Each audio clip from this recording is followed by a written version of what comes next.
Welcome, everybody. We're kicking off our new video series for 2024, where we are looking at four of Americans' top financial New Year's resolutions.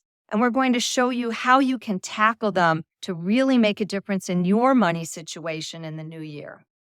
So, this is our first video. We're going to look at building up your emergency fund and offer you four very simple tips that you can put into action right away to make a difference.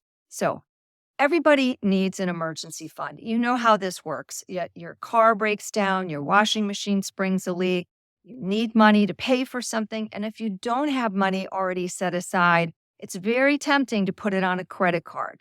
And if you don't pay off that credit card at the end of the month, they start charging you 20% or more interest. You start digging yourself into a hole it's not easy to get out of. Or you raid your retirement accounts, which is really just stealing from yourself in the future. Not a good way to do it. So let's look at our four tips that you can put into action very easily. Tip number one, make sure when you set up an emergency fund, it is a separate account. Doesn't matter if it's a checking account or a savings account, but make sure it's a separate account and not your main bill paying account that you use to do things every day. The important thing is to keep it separate so you're not tempted to dip into it unless it's an emergency. Tip number two, open this account at a bank that pays you interest. I know a couple years ago, no one paid you interest, so it didn't matter. But right now, you can get 4 or even 5% from banks, especially online banks, that have access to the same FDIC protection as brick and mortar banks.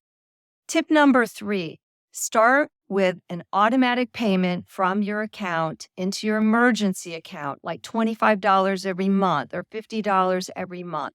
Do this as an auto payment from your paycheck or your bank account into your emergency fund. So every week you can see the balance grow.